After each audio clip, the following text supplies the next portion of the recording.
Sehr gut.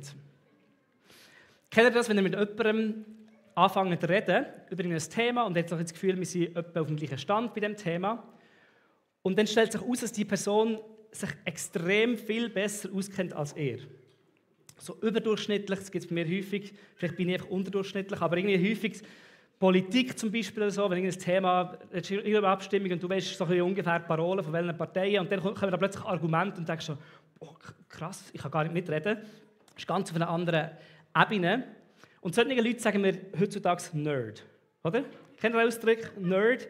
Das sind Leute, die sich mit Sachen auseinandersetzen und spezialisieren und mega viel darüber wissen. Ich merke häufig, wenn es so um Serien oder Filme geht, gibt es ganz viele Nerds. Ist irgendjemand da innen, oder vielleicht ist Fan das bessere Wort, falls ihr euch irgendwie verletzt fühlt, ist irgendjemand da innen so ein bisschen Herr der Ringe-Fan oder Nerd und sagt, hey, ich habe die Filme gesehen, sehr gut, müsst Hand nicht unbedingt aufheben, wenn ihr nicht wollt, aber ich habe das Nicken gesehen und es ist absolut nichts, um sich dafür zu schämen. Ich finde das faszinierend, ich glaube, die Geschichten sind sensationell. Aber ich habe schon 2-mal angefangen, so einen Film zu schauen und das erste Mal bin ich eingeschlafen. Und das zweite Mal bin ich wieder vorgelaufen, dass mich interessiert. Und obwohl ich eigentlich weiss, dass ganz viele Leute, die ich extrem respektiere, sagen, hey, die Filme, die Geschichten sind so gut und so tief und da steckt so viel drin. Aber für mich ist es irgendwie ein alter Mann, der mit kleinen Leuten geht wandern, um Schmuck zurückzubringen. Und am Schluss kämpfen sie gegen irgendwelche Monster. Das ist so ein bisschen Missverständnis von Herr der Ringe. Und wahrscheinlich, wenn du eben Herr der Ringe kennst, dann kennst du die Charaktere, du kennst ihre Geschichte, du kennst Details von den Zusammenhängen und so weiter. Und für dich ist das etwas viel Faszinierendes. Und wir sind ja in dieser Bibelserie über Genesis. Und wir möchten euch ein bisschen in das Bible-Nerd mit reinnehmen. So, ich sage, hey, die Bibel ist so spannend. Es hat so viele Details drin, so viele Zusammenhänge, so viele Sachen, die man manchmal, so ein bisschen wie wir Herr der Ringe kennen, etwa so kennen wir manchmal die Bibel. Dass wir, wir lesen es ein bisschen rudimentär und lesen es ein bisschen drüber und haben das Gefühl, ja, ich weiß ungefähr, um was es geht. Aber die Realität ist, die Bibel ist noch so viel schöner und tiefer und spannender zum Lesen. Und das möchten wir so ein bisschen vermitteln in dieser Serie, wo wir die Schöpfungsgeschichte zusammen anschauen und vielleicht probieren, nochmal mit frischen Augen an die Verse herangehen. Und ich möchte von Anfang an sagen, das ist ein bisschen eine Spannung. Es ist nicht so, dass die Bibel so kompliziert ist und so ein Rätsel ist, wo nur die Obergescheitsten, die alle Sprachen, originale Sprachen können und irgendwie 17 Doktortitel haben, die nur die können entschlüsseln können. Sondern die Bibel ist das Wort Gottes, wo wir Gott begegnen, wo wir drin lesen und Gott kennenlernen. Und das ist das Ziel der Bibel, ist die Geschichte von Gott zu erzählen und das Herz von Gott zu offenbaren. Und das kann sie und das kann Gott, weil Gott ist nicht eingeschränkt. Auch wenn wir einfach die Bibel aufschlagen, Finger auf einen Vers, Gott kann sich dort offenbaren. Aber wir glauben, als Nachfolger von Jesus, auf dem Abenteuer vom Glauben, wo wir sind, möchten wir lernen, noch mehr reinzutauchen und noch mehr herauszufinden, was steckt da sonst noch in dieser Bibel drin. Und ein paar von euch lieben so Zeug und ein paar sagen, ich bin froh, dass es vorbei ist. Aber ich möchte uns einfach so ein bisschen schmackhaft machen, um zu sagen, hey, die Bibel ist noch so viel mehr, als wir vielleicht manchmal auf den ersten Blick denken. Wir haben bis jetzt Kapitel 1 und 2 angeschaut. Das Kapitel 1 ist so die Schöpfungsgeschichte, wo Gott aus dem Tohu Wabohu, aus dem Wüsten und Leeren etwas Wunderschönes schafft. Aus dem Nichts heraus schafft Gott einen Raum und dann macht er in 3 Schritten, tut den Raum ordnen und Ordnung reinbringen. Und in 3 weiteren Schritten füllt er die Räume mit Leben, mit verschiedenen Tieren und am Schluss mit der Krönung der Schöpfung, mit dem Menschen, den er reinstellt. Und am 7. Tag ruht er und erklärt den 7. Tag für heilig. Und das 2. Kapitel haben wir letzte Woche angeschaut, hat Joni darüber predigt, wie Gott dann zu einem rein und Gott nimmt den Menschen und stellt ihn in den Garten rein. Und es beschreibt den Edengarten, den Garten von der Wolle, den Garten von der Freude, den Garten von der Schönheit, die Beziehung mit Gott, die perfekt ist. Der Mensch und Gott in Gemeinschaft in dem Garten inne und Gott, der stellvertretend den Baum vom Leben in die Mitte von dem Garten hineinstellt, weil er möchte bei den Menschen sein. Das haben wir die letzten 2 Wochen angeschaut und heute kommen wir eben zum Kapitel 3, wo die Geschichte, die bisher so gut verläuft, die so schön ist, wo alles tiptop läuft, einfach eine sehr drastische Wendung nimmt. Und die meisten von euch kennen es wahrscheinlich schon, und wir haben es schon fast ein bisschen zu oft gelesen, dass wir fast ein bisschen zu bekannt mit dem Text sind. Und trotzdem möchten wir heute nochmal an diesen Text hergehen, wo mit dem Sündenfall beschrieben wird. Und ich lese euch den gerne vor. Es ist eine Elberfelder Übersetzung, ist ein bisschen holprig ab und zu, aber er hilft, für die Struktur ein bisschen besser zu zeigen. Wir lesen miteinander Genesis. Wir fangen den letzten Vers vom Kapitel 2 an und lesen nachher die ersten 7 Verse vom Kapitel 3. Und sie waren beide nackt, der Mensch und seine Frau, und sie schämten sich nicht. Und die Schlange war listiger als alle anderen Tiere des Feldes, die Gott der Herr gemacht hatte. Und sie sprach zu der Frau: Hat Gott wirklich gesagt, ihr sollt nicht essen von jedem Baum des Gartens? Und die Frau sprach zu der Schlange: Von der Frucht der Bäume des Gartens essen wir. Aber von der Frucht des Baumes, der in der Mitte des Gartens ist, hat Gott gesagt, davon sollt ihr nicht essen und sie nicht einmal anrühren, damit ihr nicht sterbt. Und die Schlange sprach zu der Frau: Ihr werdet durchaus nicht sterben, sondern Gott weiß, dass an dem Tag, da ihr davon esst, eure Augen aufgetan werden und ihr sein werdet wie Gott, erkennend Gutes und Böses. Und die Frau sah, dass der Baum gut zur Speise und dass er eine Lust für die Augen und dass der Baum begehrenswert wäre, um Einsicht zu geben. Und sie nahm von seiner Frucht und aß, und sie gab auch ihrem Mann bei ihr, und er aß. Da wurden ihnen beiden die Augen aufgetan, und sie erkannten, dass sie nackt waren. Und sie hefteten Feigenblätter zusammen und machten sich Schurze. Also ich möchte zum Start ein bisschen Bibel nerden. Ist das gut? Und die das wirklich gar nicht aushalten können, dürfen eure E-Mails beantworten, Rechnungen zahlen. Und ich laufe jetzt über zu dem Screen und wenn wir wieder zurücklaufen, sind wir fertig mit Bible Nerd. Ist gut? Und ich möchte euch so ein paar Ansätze zeigen, wie man so bei einem Text kann anfangen, so ein bisschen zu forschen und so ein bisschen in die Tiefe zu gehen. Am Anfang von dieser Stelle ist die Beschreibung vom Zustand. Wir lesen, sie sind nackt, der Mensch ist seine Frau und sie haben sich nicht geschämt. Und die Schlange ist listiger als alle anderen Tiere, die Gott geschaffen hat. Das Wort listiger, also wenn du ein bisschen christlich sozialisiert aufgewachsen bist, dann weißt du schon von Anfang an, die Schlange, das ist eine Böse, oder? Die Schlange steht für das Böse, die Schlange steht für den Teufel. Und wir wissen schon, böse Schlange, oder? Das wissen wir von Anfang an. Und das Wort listig macht den Eindruck, dass das die Bibel auch gerade vorweg sagt. Die Bibel sagt ganz klar, listiges Tier. Listig ist mit negativen Sachen verbunden. Jetzt ein bisschen Hebräisch. Ich habe kein Hebräisch, aber ich kann nachschauen, was es heisst. Hebräisch heisst das Arum. Sag gleich mal Arum.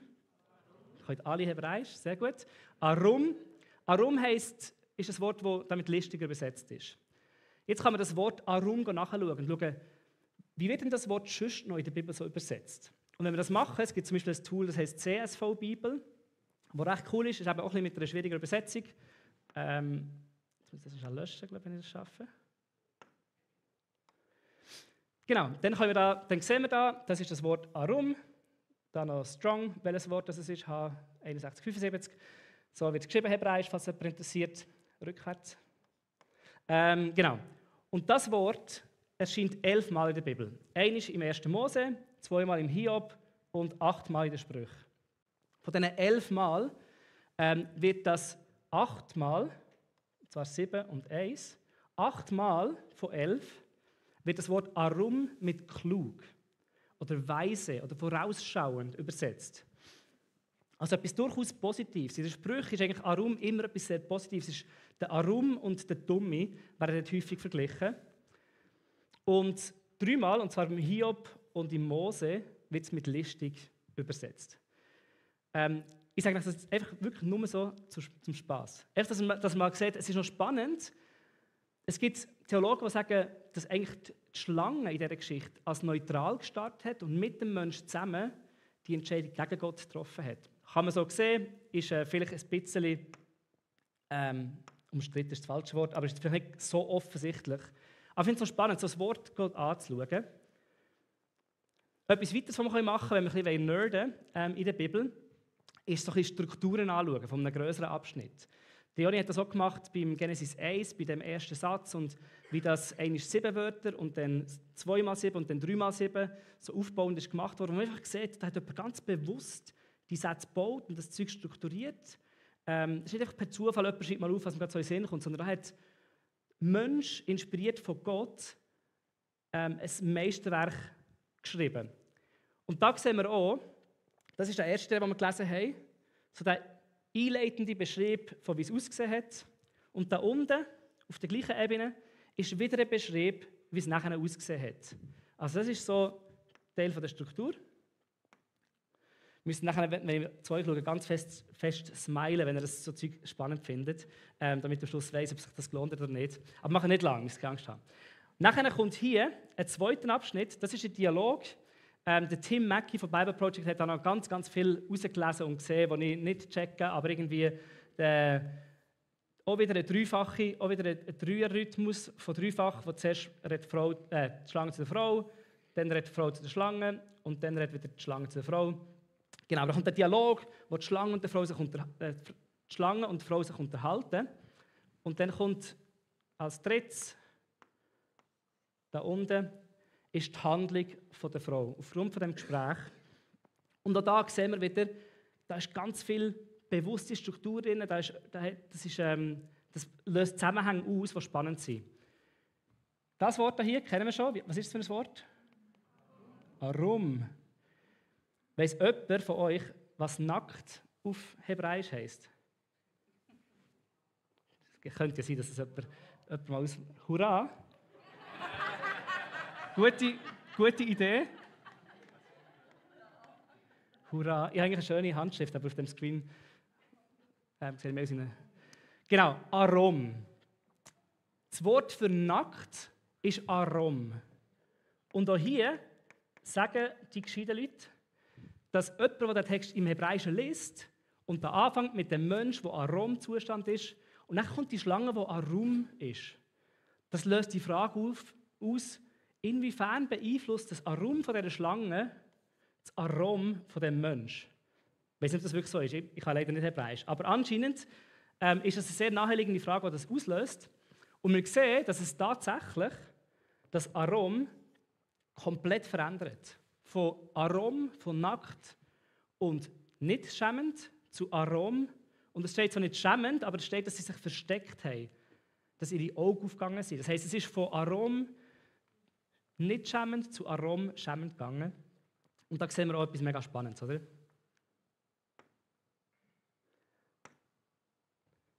Schauen, ob noch jemand da ist. Ja, tipptopp. Etwas Letztes, was ich mit noch anschauen möchte, nachher gehen wir dann ein bisschen an die Auslegung von der Bibelstelle für uns, was es bedeutet. Etwas anderes, was man machen kann in der Bibel, ist probieren, so rote Fäden über mehrere Kapitel, über mehrere Bücher durchzufinden und zu sehen, wo wiederholen sich Sachen. Wo möchten die verschiedenen Autoren aneinander anknüpfen und Sachen wiederholen. Und dafür habe ich hier ein Beispiel, das mega spannend ist. Das kennen vielleicht die einen oder anderen schon. Das ist nicht komplett revolutionär, sondern das haben wir schon ein paar Mal gehört. Und zwar ist das die Handlung der Frau, wie sie vorgegangen ist oder was passiert ist, als sie den Baum gesehen hat.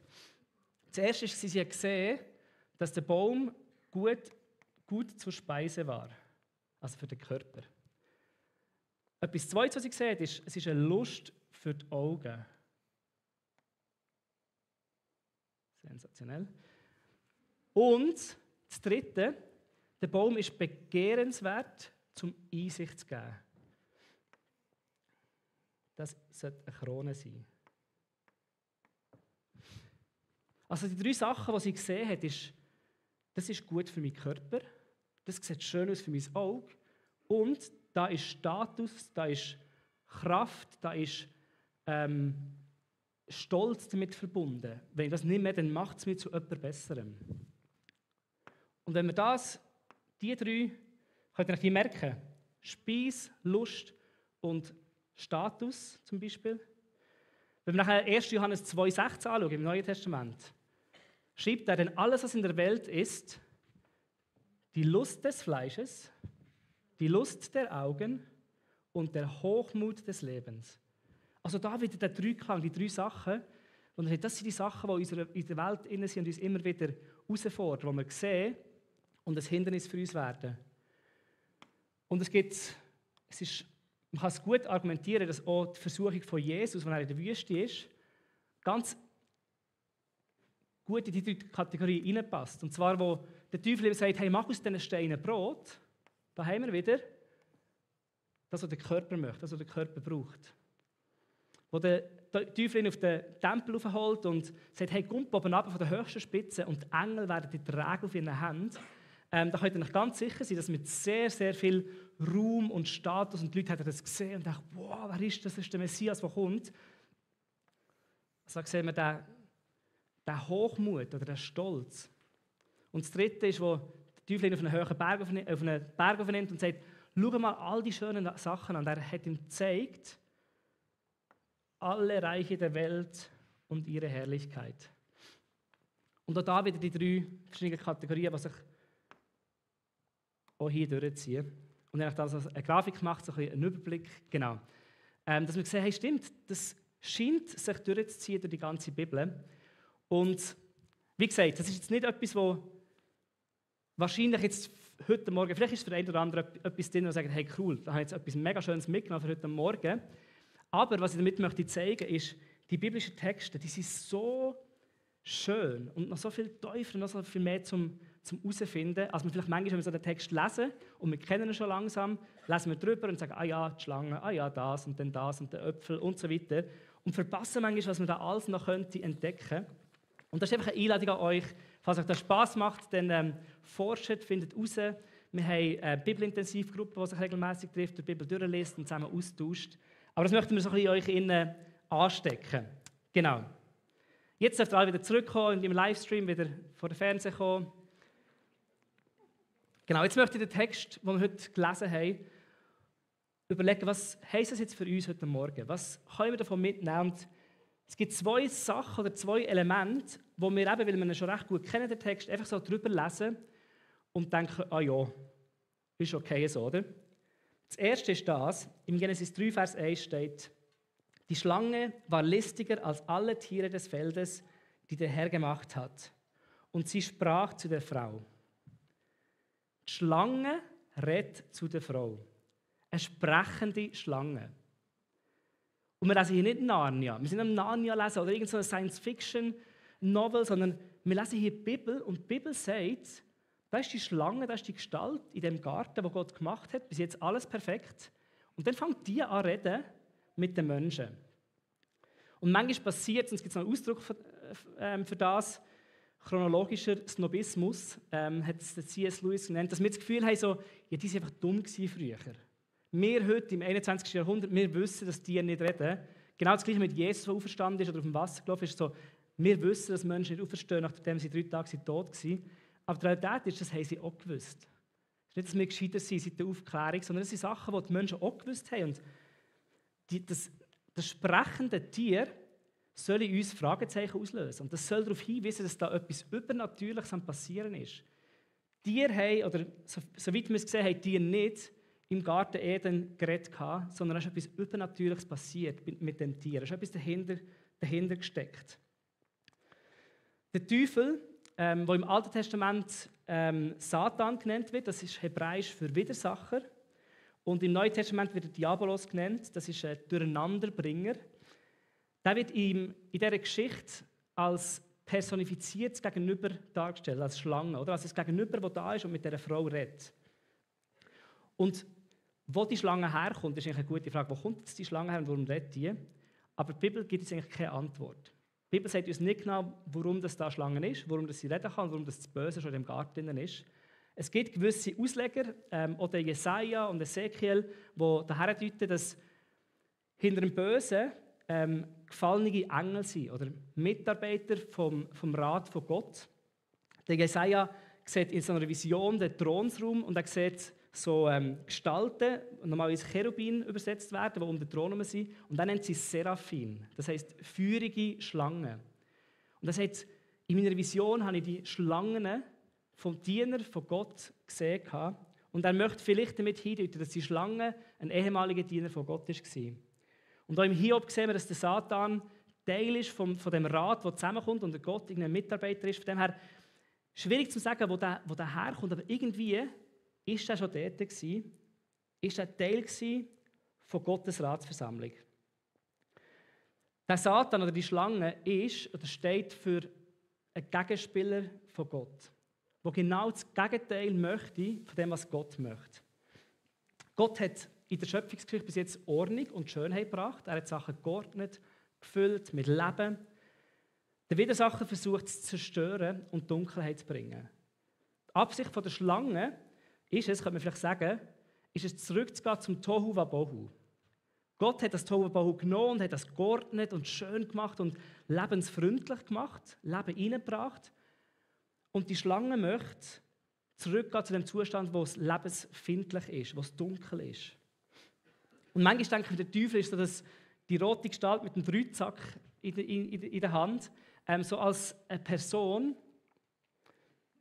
Und wenn wir die Bibel anschauen, dann geht das einfach nicht ganz auf, sondern die biblischen Texte, sie zeigen uns, dass auch Menschen tragen sind von dem Bösen. Das sehen wir auf diversen Stellen. Wir sehen es beim Kain schon, gerade ein Kapitel später in diesem Kapitel, dass der Kain Träger sein von dem Bösen. Wir sehen es beim Pharao, wir sehen es bei Königen von anderen Völkern, die gegen das Volk Israel kommen. Wir sehen es beim Judas, dass das Böse nicht einfach nur eine Person ist oder das Gegenüber ist, sondern dass es viel mehr ist als das. Der Paulus sagt in Epheser 6, Vers 12, denn unser Kampf richtet sich nicht gegen Wesen von Fleisch und Blut, sondern gegen die Mächte und Gewalten der Finsternis, die über die Erde herrschen, gegen das Heer der Geister in der unsichtbaren Welt, die hinter allem Bösen stehen. Also das Böse ist nicht nur ein personifiziertes Gegenüber, sondern es sind Macht und Gewalten, die dahinter stehen. Und oft, oder eigentlich immer, ist die Absicht von dem Bösen zu zerstören, zu unterdrücken und Leben zu verhindern durch die Handlung von Menschen. Und die Frage, die ich vorher schon gestellt habe, nochmal möchte aufbringen, ist, die Frage ist, woher kommt das Böse? Wie kommt das in den Garten rein? Warum hat das da drinnen Platz? Und ich habe ein cooles Zitat gefunden von Thorsten Dietz, der über Sünde ein ganzes Buch geschrieben hat. Und er sagt ganz klar, sagen wir es unmissverständlich. Wir haben keine Erklärung für den Ursprung der Sünde. Auch die biblischen Texte können und wollen dieses Problem offenbar nicht lösen. Oder offensichtlich nicht lösen. Wir haben nicht eine genaue Antwort, wie und warum das Böse dort ist. Etwas Zweites, was uns in dem Text auffällt, wo wir schnell drüber lesen, wo wir aber uns noch einmal Gedanken machen, ist im Vers 2 und 3, wo die Eva Antwort gibt, oder wo die Frau Antwort gibt auf die Schlange, sagt sie, also sie wird gefragt, stimmt es wirklich, dass er von keinem Baum essen darf in dem Garten? Völlig übertrieben, was die Schlange da Gott vorwirft. Und sie sagt, doch, natürlich dürfen wir die Früchte hier im Garten essen, erwiderte die Frau. Nur von dem Baum in der Mitte hat Gott gesagt, esst seine Früchte nicht und berührt ihn auch nicht, sonst müsst ihr sterben. In dem Garten innen hat es einen verbotenen Baum. Gott schafft einen perfekten Garten, eine perfekte Welt und in der Mitte stellt er einen Baum rein, der verboten ist. Wir lesen das im Kapitel 2, Vers 16 bis 17, was Gott sagt, weil Eva übertreibt nämlich ein bisschen. Gott sagt nicht, dass er nicht anlängen darf, aber das ist vielleicht eine gute Idee. Aber er sagt, dort steht, du darfst die Früchte aller Bäume im Garten essen, nur von dem Baum, der zur Erkenntnis von Gut und Böse führt, darfst du nicht essen. Sobald du das tust, wirst du sterben. Und über den Teil von wirst du sterben werden wir nächste Woche, wird Johannes darüber predigen, über die Konsequenz von dieser Sünde. Aber Gott schafft den Garten, Genesis 2, Eden, stellt den Menschen rein, stellt einen Baum in die Mitte, der für seine Quelle vom Leben steht. Und dann stellt er einen zweiten Baum nebendran, wo er sagt, den nicht anlängen, nicht essen davon. Und ich musste sofort als Vater an meine Kinder denken. Wenn ich meinen Kind etwas herstelle und sage, das hier, nicht anlängen, das kennen wir ja selber auch, wo man noch selber sich hin und hin war. Alles, was verboten ist, das gewöhnt doch irgendwie an Anziehungskraft, oder? Es gibt das Marshmallow-Experiment, es gibt verschiedenste Versionen davon. Aber so ein Experiment, wo der Kind ein Marshmallow sie werden an den Tisch gesetzt, ein Marshmallow wird hergelegt und dann sagt der Erwachsene, hey, geh schnell raus, 2 Minuten, komm wieder zurück, isst das Marshmallow bitte nicht und du kommst auch noch ein zweites über. Und dann gibt es Videos, wo du siehst, wie sich die Kinder, hey, das ist, also, das müsst ihr euch mal geben, es ist wirklich sehr, sehr herzerwärmend, wie die Kinder probieren, sich zurückzunehmen. Und sie schauen es zuerst nur so an und dann fängt es an, mit ihnen zu reden, gefühlt, oder? Und dann haben sie die Idee, weißt du, sie könnten ja mal einfach dran schmecken. Das darf ja schon, oder? Und dann nehmen sie es und schmecken dran und gut, abschlecken. Also du siehst den Prozess, wie sie probieren, so dem zu widerstehen, aber merken so, oh, die Anziehungskraft wird größer und größer, weil das verboten ist. Und ich habe mich so gefragt, macht denn Gott da mit uns das ultimative Marshmallow-Experiment? Wo er einfach möchte, es schafft er etwas Cooles im Experimentierkasten und dann macht er das Experiment mit uns, schafft uns Menschen, stellt uns ein und dann gibt er uns etwas und sagt, nein, nicht anlängen. Ich glaube, das ist vielleicht eine Sicht von dem, aber wir alle kennen vermutlich die gängigste und von mir aus gesehen auch die naheliegendste Antwort, warum Gott den Baum hineingestellt hat. Es ist nicht, um uns zu testen oder zu versuchen, sondern es ist, um uns Freiheit zu schenken. Das klingt im ersten Moment vielleicht ein bisschen widersprüchlich. Wieso stellt er etwas her, was wir nicht dürfen, um uns Freiheit zu schenken? Aber Gott möchte nicht erzwungene Liebe. Gott möchte nicht irgendwie Roboter, die in seine Schöpfung einstellen, die keine Wahl haben, sich für den Gott zu entscheiden.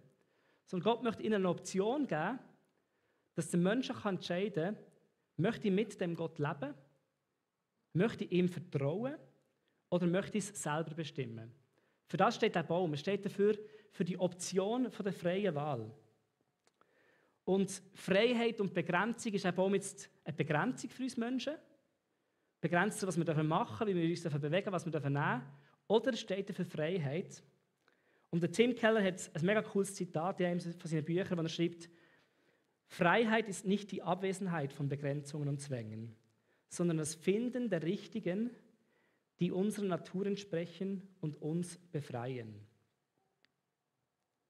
Also Gott schafft einen Mensch und hat ihm einen Baum mit einem Baum eingegrenzt. Er hat ihn eingegrenzt mit einem Baum, aber nicht zum Einengen, sondern zum Freiheit schenken. Er hat uns die freie Entscheidung geben, dass wir sagen, ich vertraue auf das, was du sagst, ich vertraue auf deine Ordnung, oder, wir wissen alle, wie es geändert hat, wir sagen, weißt du was, ich glaube, ich weiß es besser.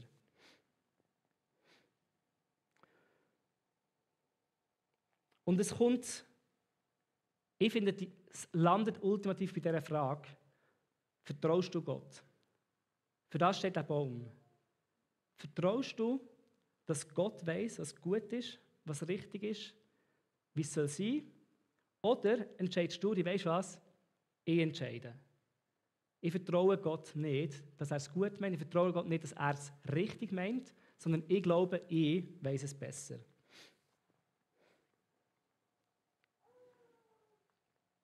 Was machen wir jetzt mit diesen Sachen für morgen, wenn wir arbeiten? Jetzt haben wir ein bisschen Theorie gehört. Aber was können wir lernen, wenn wir morgen arbeiten oder morgen in die Ferien gehen oder was wir immer morgen vorher im Alltag sind?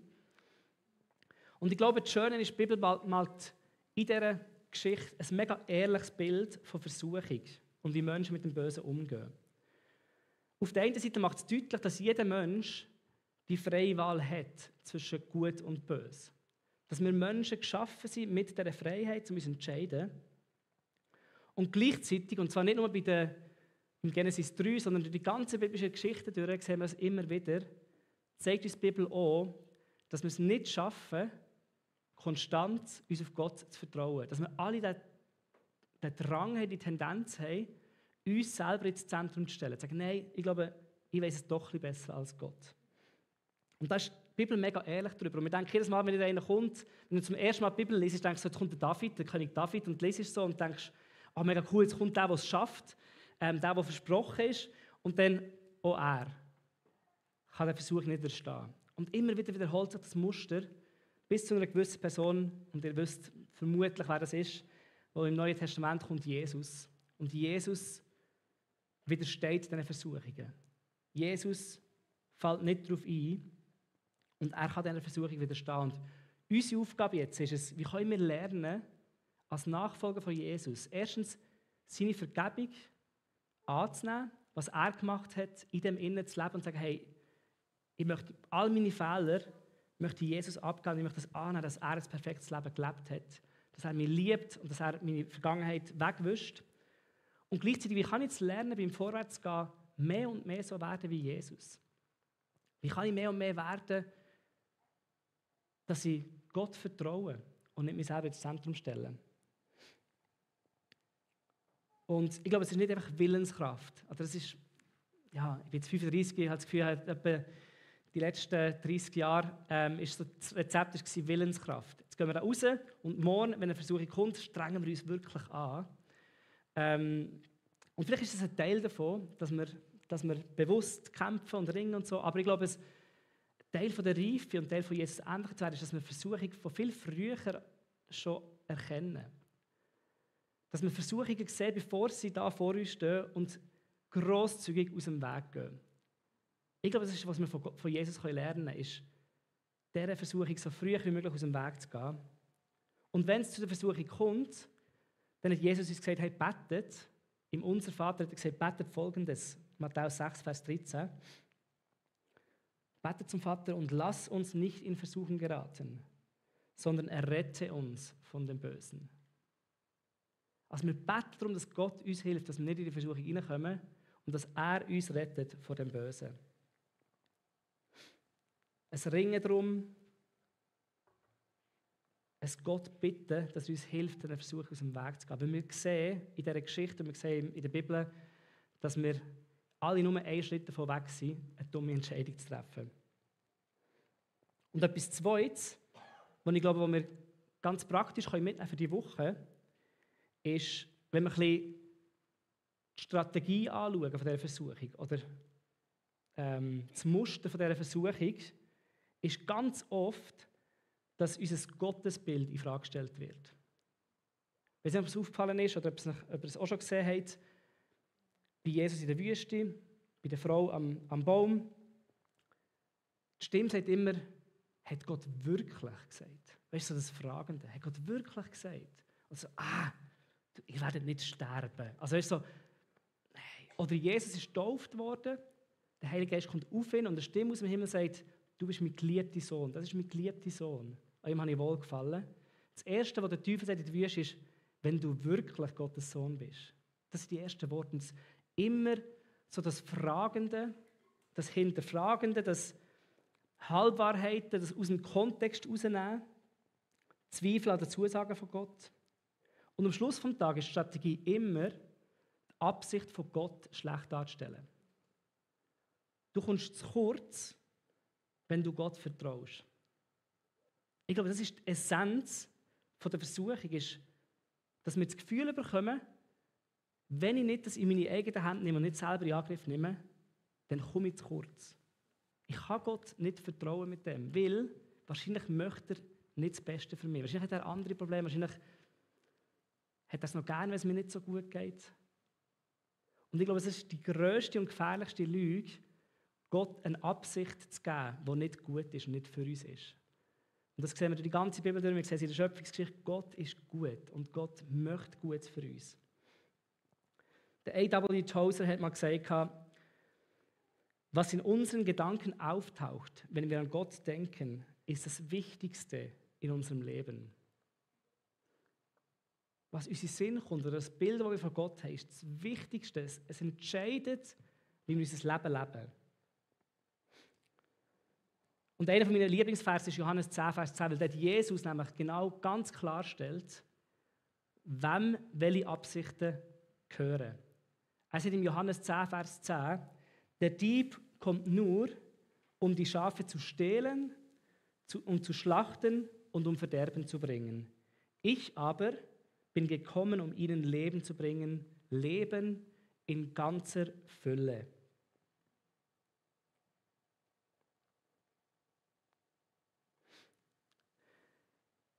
Ich hoffe, ihr könnt etwas von dem mitnehmen.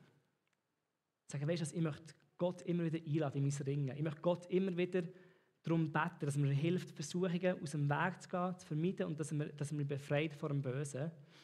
Und ich habe an der Absicht und dem Bild von Gott fest, wo ich weiss, was die Wahrheit ist. Ich lasse mir nicht eine Lüge aufbinden, was Gott möchte mit meinem Leben.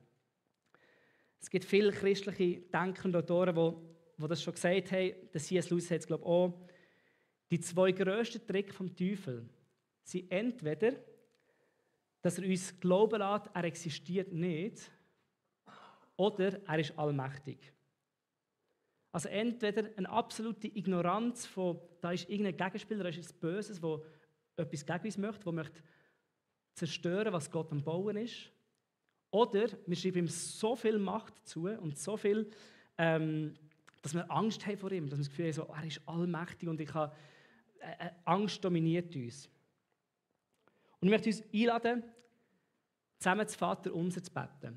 Weil ich glaube, Jesus dort uns ein Gebet gibt, er seinen Jüngern ein Gebet lehrt, wo wir immer wieder zurückkommen zu einem Bewusstsein, wer der Vater ist, ein Bewusstsein, dass es da andere böse Mächte gibt, aber wir bei ihm sicher sind.